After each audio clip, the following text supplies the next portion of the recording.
Le ministre français des Affaires étrangères se rend ce jeudi 7 juin après-midi à N'Djamena pour rencontrer le président Idriss Déby. Vendredi, il sera à Addis Abeba pour s'entretenir avec Demeke Mekonnen, le vice-premier ministre éthiopien, et avec Moussa Faki Mahamat, le président de la Commission de l'Union africaine. Mais pourquoi cette visite imminente? La France est-elle inquiète de la croissance de la présence russe en Afrique? Réponse avec Luc Michel, géopoliticien. La France n'est pas seulement inquiète, elle est en colère. En fait, la Centrafrique, c'est la porte d'entrée, c'est le laboratoire du retour des Russes à grande échelle dans toute l'Afrique. Vous savez qu'il y a quelques mois, je vous avais expliqué que les Russes étaient de retour sur ce qu'on appelait les champs de bataille de la guerre froide. Donc d'avant 1991, d'avant la chute de l'Union soviétique, ils ont choisi la Centrafrique. Pourquoi la Centrafrique? Parce que c'est l'échec précisément de la stabilisation occidentale et des missions occidentales. Les Occidentaux sont là-bas donc depuis 2012-2013, et que ce soit les Français, les Américains qui ont, rappelons-le, quitté le pays au début de l'administration Trump, ou l'ONU, ces gens sont incapables. La France, elle est devenue donc le shérif de l'Afrique de Trump, et donc c'est elle qui est en première ligne. Il y va de la crédibilité de la France au sein de l'OTAN et au sein de l'alliance privilégiée militaire avec les États-Unis. Si la France ne démontre pas qu'elle est capable de contrer l'influence russe en RCA, elle va perdre son prestige vis-à-vis de Trump, et vous savez que l'administration Trump, ce sont des gens qui sont très versatiles. L'arrivée de Drian, elle fait suite à la tournée de Lavrov en Afrique, et elle fait suite surtout à cet investissement de la Russie en Centrafrique, qui n'est pas seulement militaire, puisque viennent d'être la semaine précédente envoyés en Centrafrique des laboratoires, des hôpitaux mobiles de l'armée russe qui vont permettre justement de remédier non seulement à la situation sécuritaire, mais surtout à la situation humanitaire.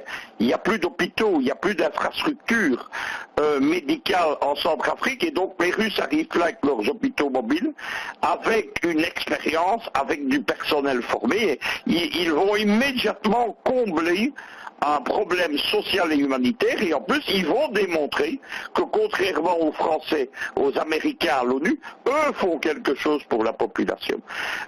Les Russes ont obtenu un certain nombre de choses. Ils forment notamment la garde personnelle de Touadéra, qui ne dépend plus des Français pour sa sécurité. Le propre chef de Touadéra, c'est l'interface entre l'administration du Kremlin et le président centrafricain, et donc c'est une catastrophe pour les Français et pour tout le camp occidental. Il faut rajouter quelque chose, c'est que le grand ennemi jusque-là des Occidentaux en Afrique, c'était l'ennemi économique chinois, et maintenant ils sont confrontés à un ennemi géopolitique et militaire russe, et Pékin et Moscou travaillent main dans la main. C'est la suite de la direction par Moscou et Pékin de l'organisation de coopération de Shanghai. Vous avez vu qu'il y a en ce moment de grandes manœuvres qui ont lieu en Eurasie, et cet accord il se fait aussi en Afrique. Il faut donc pour les Français colmater les brèches, comme on dit. Il faut savoir aussi qu'au milieu de tout ça, Macron est celui qui maladroitement a essayé au début de l'arrivée des Russes de contrer leur influence. Lorsque le président Touadéra était venu à Paris, si j'ai bon souvenir, c'est au mois de septembre 2017, Macron avait raconté que c'est les Russes qui bloquaient les arrivées d'armes en Centrafrique, et quelques mois après, au contraire, c'est la Russie qui a débloqué ces armes au niveau de Conseil de sécurité, qui les a données gratuitement au lieu de les vendre, et qui a démontré au Conseil de sécurité qu'en fait c'est Macron qui était un hypocrite et un menteur, que c'était la France et les États-Unis qui bloquaient ces armes. Il y a toute une campagne qui est en train d'être lancée depuis quelques jours dans ce qu'on appelle les nouveaux médias africains. Qu'est-ce que c'est les nouveaux médias africains? C'est la presse néocoloniale. Ce sont les fleurons de la presse française et anglo-saxonne, des journaux comme Le Monde Afrique qui est directement financé par Soros, La Libre Belgique Afrique à Bruxelles qui est son équivalent, Libération, etc.